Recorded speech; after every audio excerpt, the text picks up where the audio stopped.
Awesome. And Jonathan, take it away. Thanks so much. Good morning, good afternoon, good evening, as the case may be. I know we got people in a lot of time zones here. Thanks for showing up. I've met a couple of you. Yeah, hi, PodCon. Um, and here's the project. Some of you may see some more familiar faces here. Um, I'm going to talk about the Prosocial Ranking Challenge, which was a large experiment we ran in 2024 in the US. For about 3 months before and during and after the election. And the point was to see if we could build a recommender system that had better effects on human conflict, particularly political conflict in the US. So I'm gonna start there. Um, so as probably many of you know, um, polarization measures have been increasing in the US for decades. Uh, this is not a new phenomenon. It's not an internet specific phenomenon. And it doesn't really matter what you measure, right? So you can measure how people feel about each other, which is affect. You can measure uh, issue consistency, which is, does knowing that someone is pro-choice tell you that they are concerned about climate change? You can measure all kinds of stuff. You get the same answer. And that happens both at the citizen level and the elite level. So this is a graph of voting um, patterns in U.S. Congress since the 80s. And you can see that so lines between two members of Congress show that they voted the same way on the same bill. And you can see that increasingly um, uh, American politicians vote strictly along party lines. Conflicts are not random. They have a lot of structure to them. And people who work in conflict have noted that they tend to go through phases. And so, we are in the US and in many other countries at the polarization stage, and we're starting to see violence as well. So, this is maybe a background on why we should care about society scale polarization. Now, the more complicated question is what is the relationship between AI and conflict? Or I'm saying AI, also social media in general, because social media is now mostly AI driven. That's happened over the last 2 years. And there are fundamental theoretical reasons to expect that algorithms which try to maximize reward in terms of attention are going to increase conflict. And basically, that's because humans pay attention to threats. So if you can make people frightened, you can get them to pay attention. It's a very old idea in politics, of course, but it seems that the smarter the algorithms get, the easier it is for them to rediscover this principle. And do we see this in practice? Yes, we do. So this is the sort of most systematic evidence we have.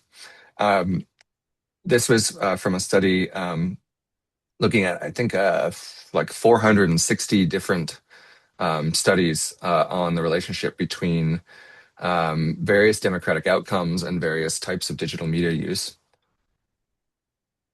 And the left chart here just counts the number of studies so that how they did this meta-analysis, they were so different, they just counted positive and negative studies, right? So orange means increasing polarization, green means decreasing polarization, and gray is unclear or no effect. And so what you see is like 20, what is that, 5 studies that show increasing polarization and only a few that show decreasing. And you can break them out here and kind of see what they're looking at. It's like, most of them are social media. Some of them is just internet use at all. This is correlational, but we also have a smaller number of causal studies that suggest this effect. Okay, so why? Um, the I Hang on one second. Do I have yeah, okay. I was just making sure I'm in the right slide deck. Um, this was the first theory is that it's echo chambers. You've probably heard about filter bubbles and echo chambers for many years, particularly since Eli Pariser's book now 15 years ago. But unfortunately, increasing ideological diversity of content does not seem to reduce polarization measures. So this was a big study done during the Facebook 2020 elections. And they found essentially null results on all of these things. But there's another theory that says that actually the problem is not that we're not seeing enough outgroup content. The problem is that the outgroup content that we do see is enraging. And there's a selection effect here. And so if you test, if you break down comments and posts on social media by whether they talk about the in party or the out party, and by the negative, neutral, positive affect, you find that negative posts about the out party get the most engagement.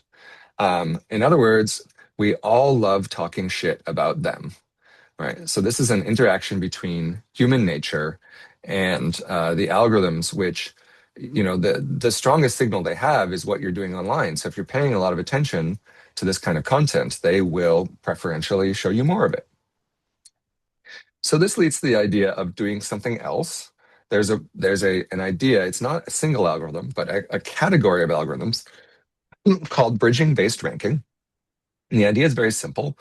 Here's one version of it. This was from an early video from then Twitter. This is now called Community Notes. You probably know Community Notes, this crowd, I'm sure. And the basic idea there is that rather than picking the most popular item, you have a different voting system that accounts for the diversity of people who like an item. So for example, you can't get a note appended to a post on Community Notes by having all of your friends spam approval. If everyone in this side agrees with each other, that doesn't count. So sorry for the bad resolution here. This is from the Facebook files, right? So this is an excerpt from a screenshot. But this effect has been noticed a bunch of times, that diverse approval is a strong quality signal. And here is Facebook rediscovering this in 2021. Content that receives engagement from a diverse audience tend to have much higher quality compared to content that a homogeneous audience engages with it. So quality in this case, we're talking about hate speech, bullying, misinformation, existing quality classifiers that Facebook is using. There's now, actually, even since I wrote this deck originally a few months ago, there's now even more evidence that diverse approval is a strong quality signal. Okay, so this was the background context in which we decided to run the experiment. We were saying, okay, well, it doesn't seem like there does seem to be a relationship. So here's where we are. There does seem to be a relationship between social media algorithms and polarization. It doesn't seem to be based on exposure diversity. It's not because we're not learning about what the outgroup thinks, but it might be related to preferentially selecting items that increase outrage. So what if we try to select items that don't increase outrage? That's sort of where we were at the beginning of 2024 when we really started putting this together. So this is how it worked. We ran a competition for ranking algorithms. And the way it worked is you didn't just suggest an algorithm, you had to actually submit code. So we had an API and test data, and you had to submit running code that actually ranked items based on their text content. And then we had a peer-reviewed competition, and we whittled it down to 7 who were finalists. And then eventually we ran 5 because of funding restrictions. And then we implemented the algorithm by using a custom browser extension to change what people saw on 3 different platforms. We recruited, oh, actually, this is wrong. This is, we had nearly 10,000. There you go. Okay. We recruited 10,000 social media users, mostly using consumer market research firms. And then we had people use this for between 4 and 6 months. And then we looked at 2 types of outcomes, both behavior, what they liked, click on, posted, and survey outcomes. That was the main endpoint. Here's how it worked. So rather than trying to change the DOM, the context, the actual content on the page, we actually intercepted the network requests. So we interposed ourselves between the platform and the platform web app. We actually reverse engineered the internal APIs for X, Facebook, and Reddit. And then when the front end wanted to get some items, we would grab the first 50 to 100 items from the platform, send them to our server, run them through one of these ranking algorithms, um, and then send it back. And we did all of this in under a second. And then the rankers could also add items, which they could scrape from the public internet. So we could reorder, add, and remove things, but we could only add things that they already had permission to see, that was already public, right? So we're not breaking the security model. And yeah, as I said, we could reorder, remove, and add content on these 3 different platforms. There was a question here, what diversity means. Well, each algorithm had a different definition. Um, So, all right, what do we test? So there were 5 of them, um, all of which were sort of based on previous ideas. There were 3 of them that just added content. And this was a popular intervention because previous work had suggested that adding content might have bigger effects than just changing it, right? So if there is no suitably bridging content in those first 50 items, then reordering them isn't going to do anything. Um, so, one of them tried to add items. We later changed the names to challenging stereotypes. Content that, based on a theory by Cass Sunstein and others, content that expresses something you would agree with from a source you disagree with, or something you would disagree with from a source you agree with, might help to produce more accurate perceptions of the other side, challenge stereotypes, and so forth. Diverse engagement. This is sort of the baseline bridging algorithm. We looked at the content. We built that team built an LLM-based predictor that tried to guess whether any particular content item would be considered acceptable or get likes from both Republicans and Democrats. So in our context, the divide that we're bridging across is the American political divide. Or just inject ideologically balanced news. And then 2 of them purely reordered items, didn't add or delete anything. And for this, we used the Google Jigsaw perspective classifier, but not the toxicity classifier. Some of you may know that they added another like 15 classifiers in 2024, which they called the bridging classifiers, which includes things like reasoned argument, nuanced, compassion, personal story, and so on. So that's what we tried. Just to give a little color, this is one of the posts that the surprising validators arm added, right? So here's Melania Trump saying that she's pro-choice. So something that neither side might expect. Okay, so that was the experiment. We changed people's feeds. We divided them into these 5 algorithms plus control. We had about 1,500 people in each arm, and about double that in the control. And here are the results. So the primary variable we looked at is effective polarization. Some of you may know this measure. It's basically how well you feel about the in-group minus how good you feel about the out-group on a scale of 0 to 100. It's called the feeling thermometer. So on a scale of 0 to 100, how warm or cold do you feel about each group? And the difference, called effective polarization, as we saw, has been increasing for 40 years. And here's what we found. We found that 2 of them, one of the perspective arms and the adding news arm, decreased effective polarization. As you can see, we're right at the edge of statistical power here. These effects are small, so the effect is like minus 0.03 standard deviations, but it is detectable. We both decreased in-party warmth, which is interesting. You think your party is slightly worse, and you think the out party is slightly better, which is maybe like pulling people's perceptions towards something more reasonable. This is equivalent to about 1.7 points on the fielding thermometer scale. And because the overall trend is like 0.6 points a year over decades, we basically undid about 3 years of polarization. Is one way you can sort of estimate the effect size here. So interestingly, so the other request question we get is, uh, oh, this is out of date too. Oh, these are older estimates. Okay, yeah, I really sorry, I'm using slides from your presentation. Um, uh, how does this affect engagement? And I think I'm just going to switch over to the actual paper here for the correct chart. Uh, uh, the first question we get, well, actually, the first question we get is, will any company actually do this? The second question we get is, is it going to hurt their business? And the answer seems to be no. What we found was that in many cases, um,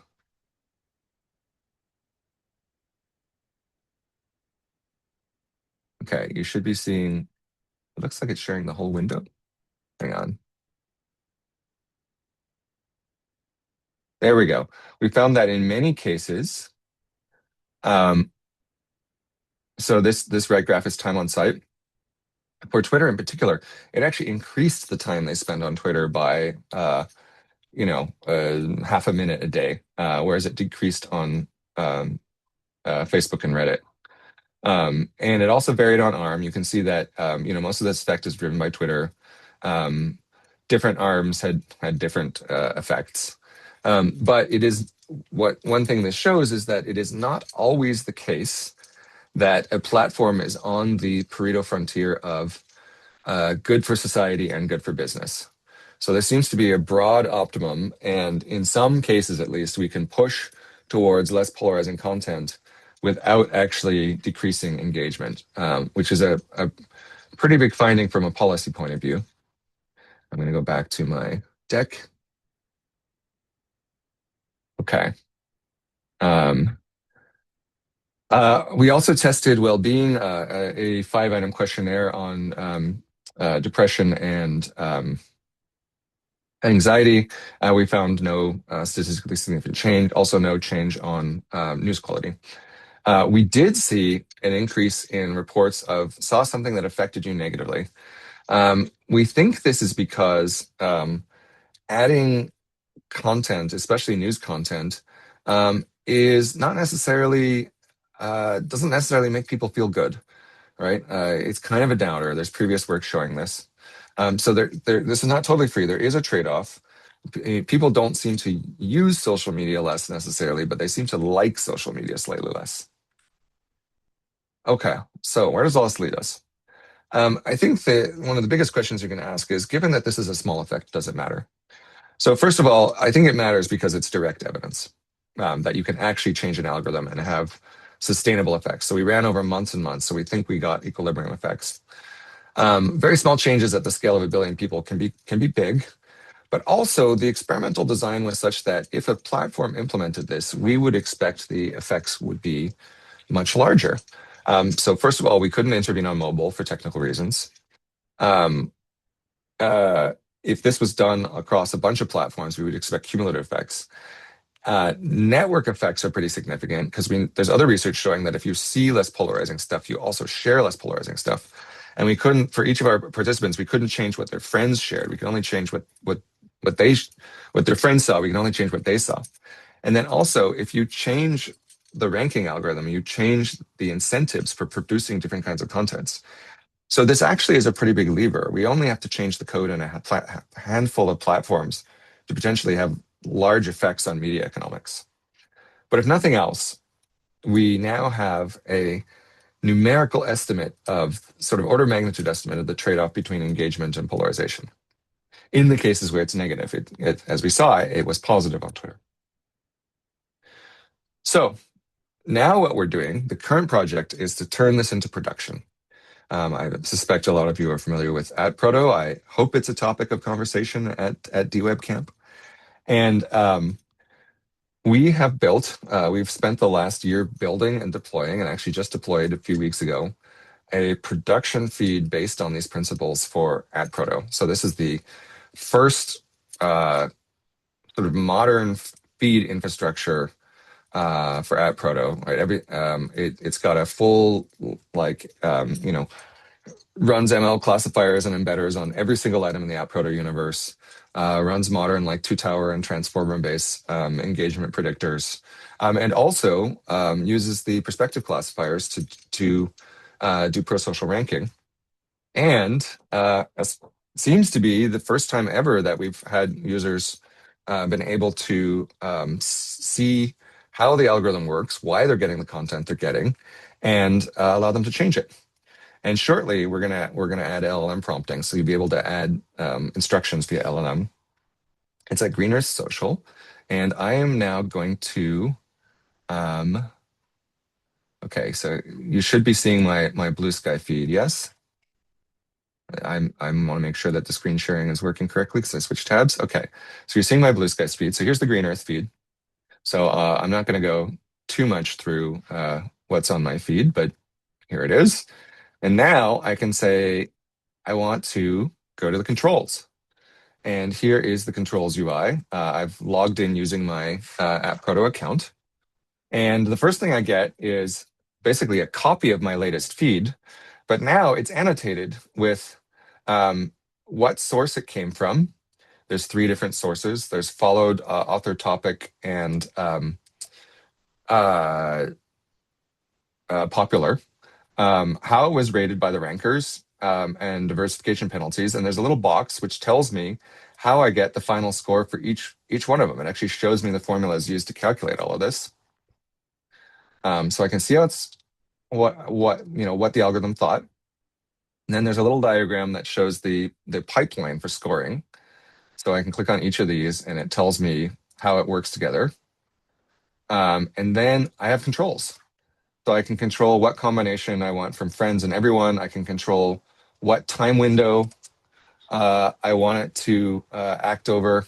And then I've got a couple of them that are coming soon. So politics is just the amount of politics. This is a frequently requested feature. Purpose, this switches, actually, I thought this was running already. Not sure what's going on here.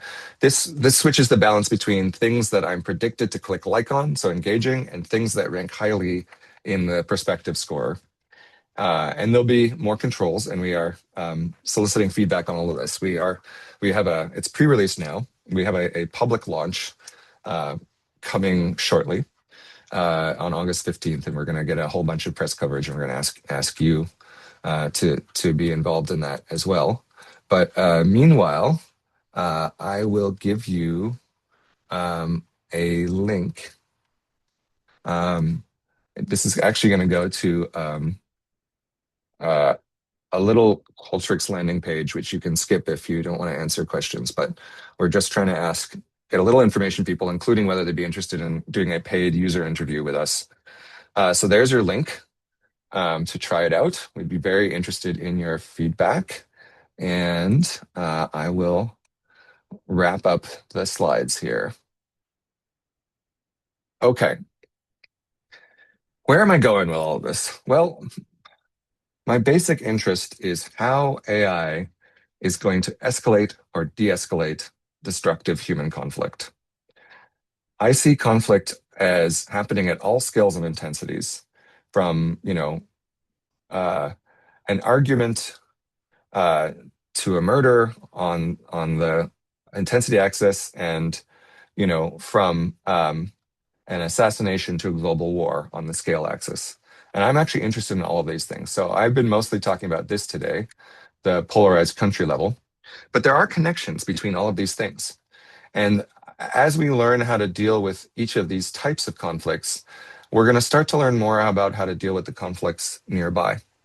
And because conflict tends to spread through predictions, both in terms of scale and intensity, the more attention we put on the smaller and less intense versions of conflict, the better the payoff is going to be to prevent the larger and more intense versions of conflict. So that is essentially my research agenda, of which AI-powered conflict-reducing feeds are one element.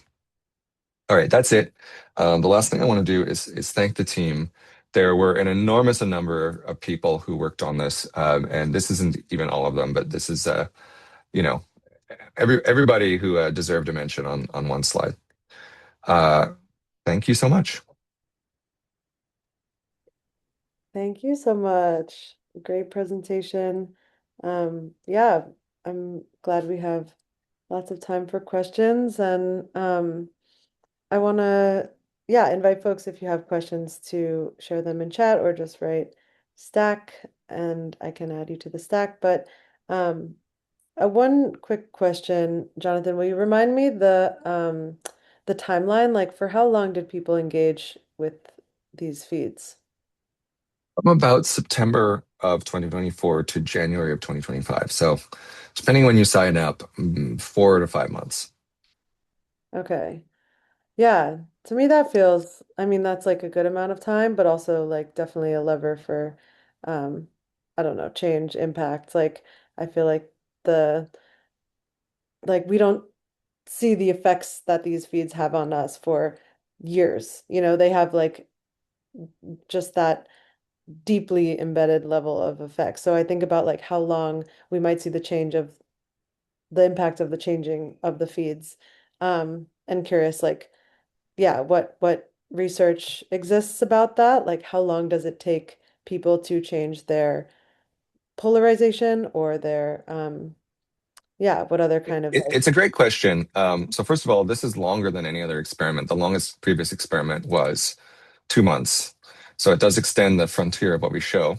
hmm, There is experimental data from platforms suggesting that for at least some things, you hit equilibrium in 3 to 6 months. So here's experiments with content diversity and ad load.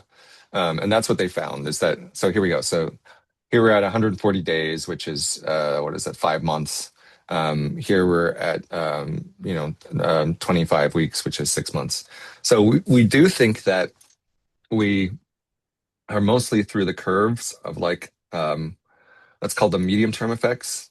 Of course, if multiple platforms were running this, we would hope that over years it would gradually contribute to reducing polarization. But this is only ever one component, right? So I work with a lot of people in the peace and conflict field, and everybody acknowledges that you can't fix democracy by fixing Facebook's algorithm. It has to be a whole of society effort, and this is one piece.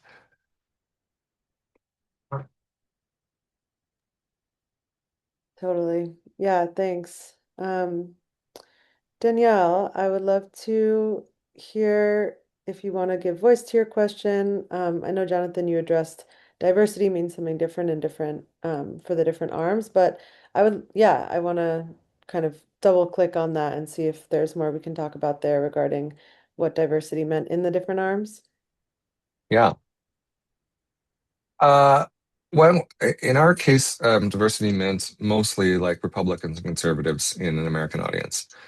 One of the interesting questions here is what would it mean in a particular group? So, say there's a knitting group, and so I'm basing this in part on stories about 10 years ago where there was like big like cancellation wars within the online knitting community. You may remember this, and so what's the principal axis division? So I don't know anything about knitting, so forgive me, but say it's like, open loop versus closed loop weaving or something, right? Like what you would want is that the feeds used by members of that community are sensitive to that divide. So anytime you have a conflict, you have a primary axis of division. Like, yes, conflicts are big, hairy, complicated, have lots of different people and positions, but as they escalate more and more, they tend to coalesce around sides, and usually only two sides. And so you can identify those sides and you can bridge between them. And so in the context of that conflict, it would be the sides of that conflict. So right now we're just doing very general, like trying to be, highlight constructive posts. But for example, you may know that at Proto is now has a proposal to handle private communities and fora. Um, uh, you can imagine a feed within one of those private communities that is designed to bridge around the primary axes of division or disagreement in those communities.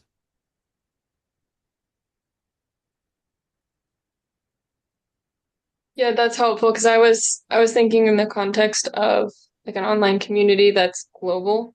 And so there's not Mhm. just a political, like two political parties, but around an axis of conflict makes a lot of sense. because that definitely appears. Hmm. Thanks. Yeah, pack on.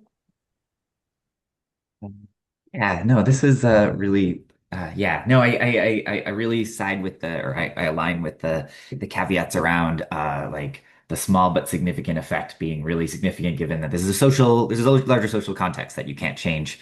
And I could see this kind of percolating out to larger things at different scales. But I'm curious, in your heart of hearts, whether you were like hoping for a bigger effect size, and if so, have you adapted your future hypotheses to try to like capture that for, all the realities of funding and news, wanting small but significant is hard. We all know how it lands to the public who is less sophisticated. Yeah, I'm curious.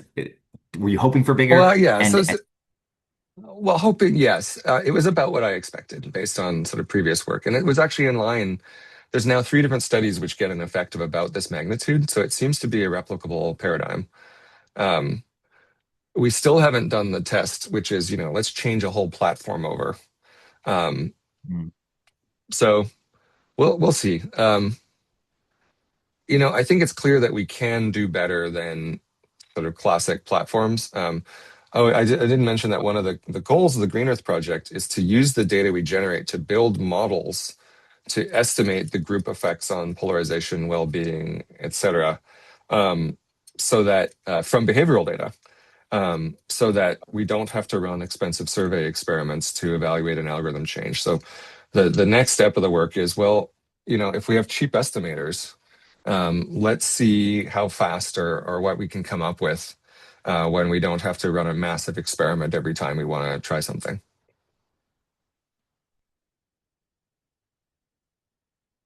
thanks. This is such admirable work. Yeah, I love the scale of it. Oh, thanks. Jonathan?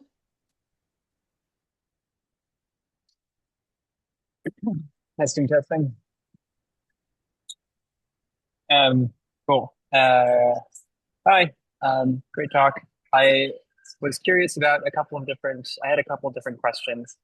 The first one relates to, you had mentioned that tweaking AT protocol or Twitter is just one part of the equation. Just curious as to what other social or political levers that you and your constituents are using to shepherd people towards peace over conflict. Um, and then, yeah, I guess the second question relates to your bridging algorithms classification. And curious where you would place quadratic funding or voting if that's an algorithm that you're implementing. Yeah, interesting. So I think the first question was what other than social media are people doing to try to reduce polarization? Was that right? Uh, yeah, you had mentioned that just tweaking social media is just one small lever. It's not like if you fix Twitter, then you fix our Right, problems. right. So Uh, just curious a as to great what other a levers that great many your group things. is working on. I well, I mean, my group is doing research on AI and conflict, but I'm involved in the broader um, sort of international peace building world, including domestic work. And here's one write up I did of one framework for thinking about what all the different parts of this are. There's a lot of things that have to work together to make a democracy work in the face of political conflict. Um, and yeah, here's a list of 53 of them. So that's one little intro. This is the Better Conflict Bulletin, which is a a Substack on American conflict in general that I write. Um, Other question, quadratic voting. I don't see quadratic voting as it's not a content ranking algorithm. It tends to be a funding or a voting algorithm.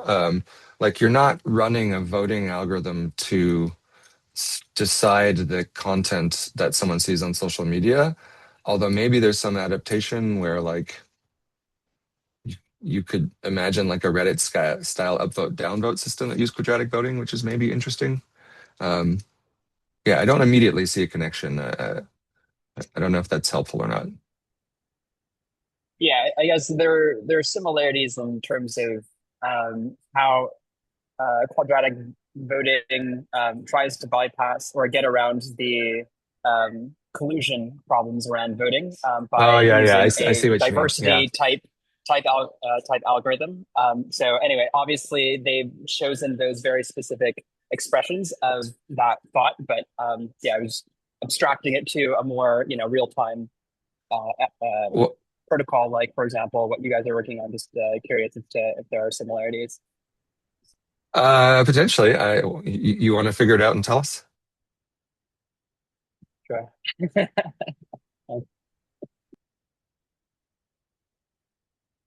Thank you. Thanks. Gintama? Hello, good evening.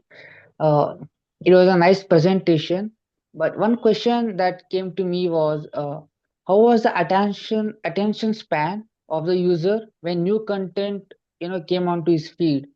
Did it increase or decrease the attention span on the social media or stuff? Well, that's what those are the results I was showing.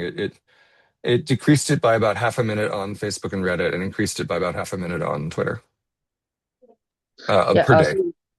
Okay, so was it on the like age group, like like people 18 and above or 30 and above, something like that?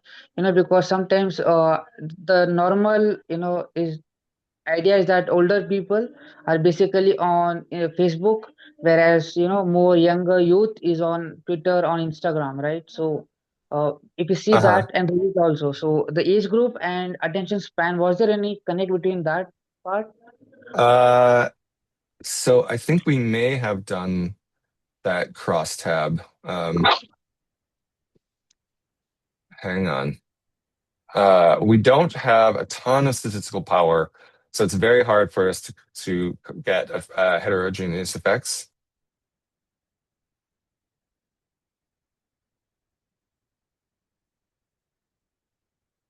Um,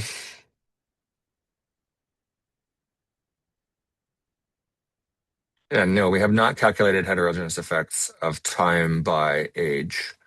So I cannot tell you, but I expect that it would be negative.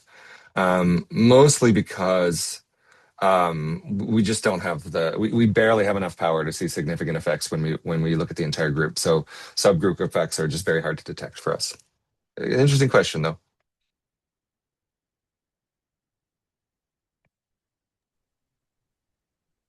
Um, I posted a question, I'm curious, Jonathan, about the yeah, I guess the effects of like changing algorithms on um like the media headlines. I feel like the algorithms are just ranking different content, but how that then um like polarization also at the level of the headlines themselves. And like I don't know if there's yeah, I guess if there's like research done on this or just kind of your thoughts on that, but like does do you see a potential lever for change that like the the way people interacting on platforms changes and polarization is reduced? At what point is the like the source of the content itself the the issue? Um Yeah, versus so there yeah. there is both empirical and theoretical evidence that changing ranking algorithms can change what journalists and other content creators produce. To really see those effects, you would have to change a significant chunk of the ecosystem, right? So when Facebook change their algorithm to, um, uh, I think the examples was when they changed their algorithm to like boost politics contents less, like to have less politics content. Um, some news organizations started promoting more crime content. So we do see these effects. It would, if we have rankers that try to pick more constructive content, we can imagine that content creators would shift, especially if multiple platforms do it. But it's a hard experiment to run.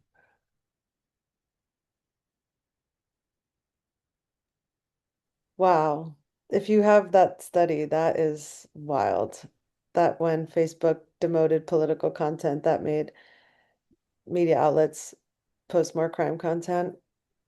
Yeah, I think, let me find it for you.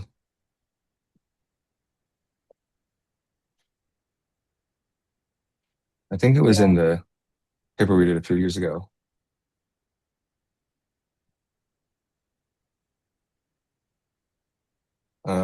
Anyway, let's have another question. yeah. Cat can go for it. Yeah, yeah. I guess I'm really curious about founding community, like not at the scale that you're operating at all, but kind of running challenges have these like strange kind of meta effects of like changing the social dynamics of like a research space or a community space. And I'm curious what your like are you did it feel worth like my sense is of how it worked is like you kind of like, oh, the train's leaving the station, we're doing this thing, we're running all this like public infrastructure, send us your ideas, and you kind of yeah, worked with others. I'm curious what sort of others you heard from, whether they were the traditional partners and collaborators you expected, whether you feel like you changed the space by running the challenges, and whether you feel good about spending energy to run those sorts of things again. Did it feel worth it? Yeah, I do think we changed the conversation. We showed that it's possible. We estimated the effect size, at least from from this kind of like non-network effects. But I also want to show you something um, that happened just a couple weeks ago. Okay, so this is me posting on X talking about like the first version of our transparency UI. Keith Coleman is the VP of product at X. So like they are paying attention, and there's sort of two ways that we can win, we being the Green Earth Project, right? We can build a better product that lots of people use, or we can build a product that is enough of a competitive threat that other platforms pick up our ideas. And there does this, I would say that this is evidence that the latter is possible. Yeah, yeah. No, I feel that. It's so So, you know, interesting to see, because even though views, because it's like just it just drills it home that those views sometimes it's like, oh, but one of those views, or I don't know, yeah, yeah, just the if the right person sees something. yeah, I mean, look, I've been doing this long enough that I know most of the people who manage these algorithms now, right? Like we do talk about this stuff.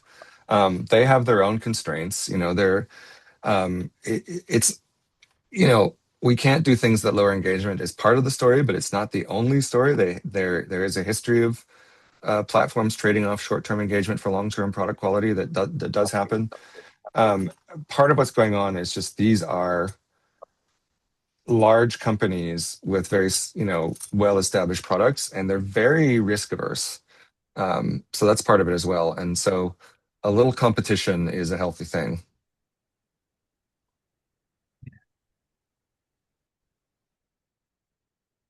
Go for it, Danielle.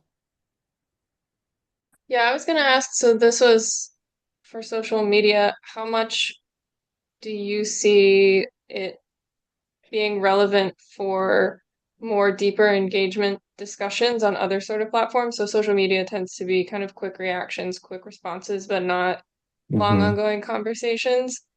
Do you see this being like relevant in the other space, or is it such a different type of interaction that it would not really be a transferable What um, what other spaces are you result? thinking about here?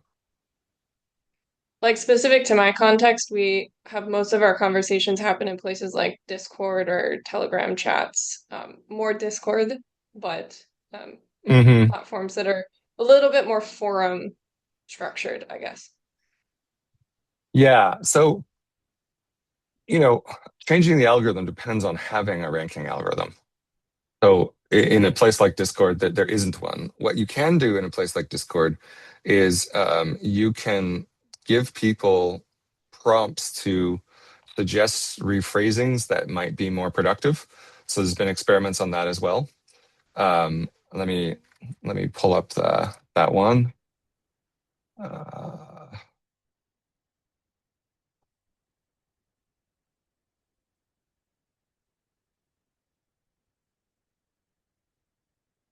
yeah, so you might find this paper interesting. Um, so there's that. There's quite a few interventions that one could do. One of the areas that I'm really focusing on now is just making sure that the advice that AI gives people when they're asking about personal relationships is good advice and tends to be produce constructive rather than destructive conflict.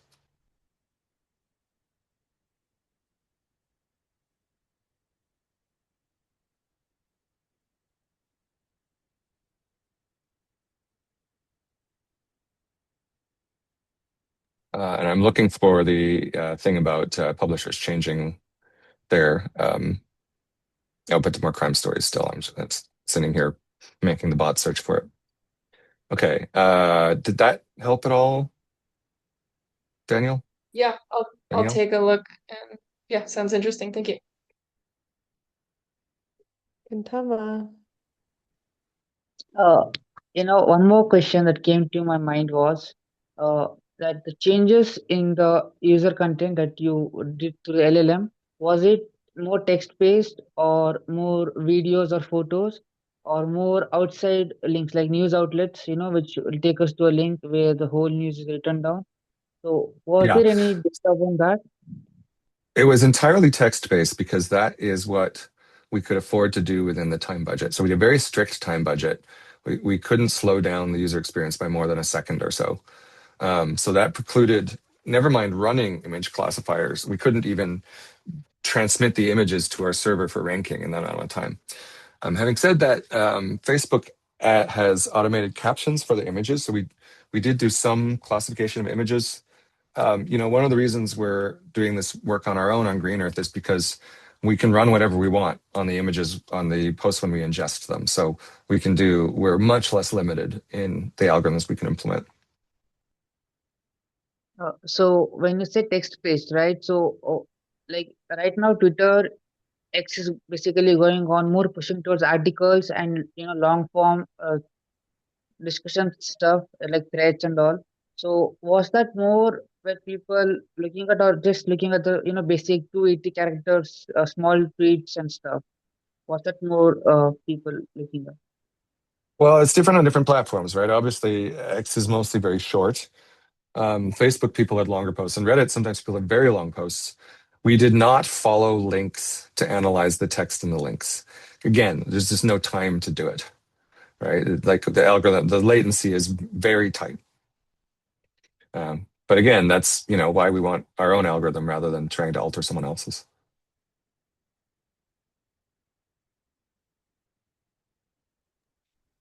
I'm not, this might be a silly question. I think Danielle's question about, yeah, just moving into Discord spaces and kind of non-algorithmic just made me wonder, um, uh, are you familiar with ways that kind of different cohorts and age groups are kind of either experiencing like I can imagine perhaps certain demographic brackets are like falling further into like algorithmic spaces and like saturate like the algorithms really affect their decision-making landscape, whereas in I'm not friends with enough young people. I don't have enough nephews to like fully have a beat on this, but like are younger cohorts like not really not choosing to remove themselves from algorithmic spaces? Like is there kind of these changing dynamics of exposure that affect kind of where who will be affected by the research focuses that we're talking about here?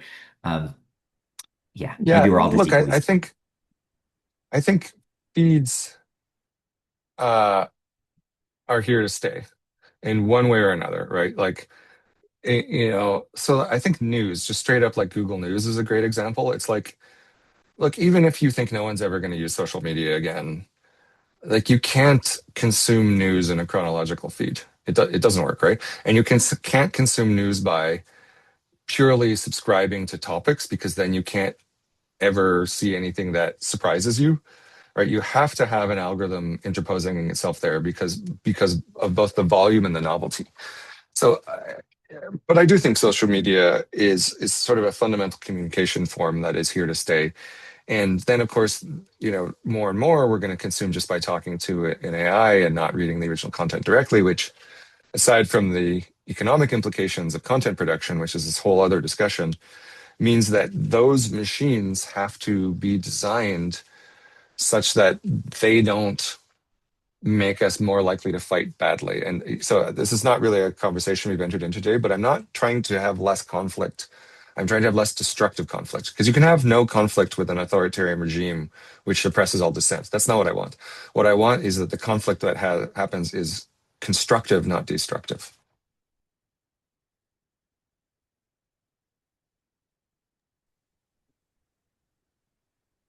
All right. Well, on that note, that's a provocation for a while I'll be thinking about. Thank you. Um, yeah, thank you all for joining today and uh, all of the questions. It's really cool to have a smaller group and really have this like more intimate conversation. So I'm super grateful for you all. Let's give Jonathan a round of applause. So on three, please unmute and send some claps or make some noise. Oh, 1, 2, 3. Ooh. Woo! We always do this at the end. So yeah, thank you all. In the Metagov Slack, I'll start a thread for continued conversation. Jonathan, I was going to ask if you are able to share your slide links. I know I would love to go in there and kind of have a closer look at some of the diagrams that you shared. So feel free to post that or email it to me and I can send it out later. Um, but yeah, thank you all so much. Have a great rest of your days. thanks so much. Bye, Thanks for everyone. hosting, Val. Jonathan. Thanks, Bye, Pascal. all. See you.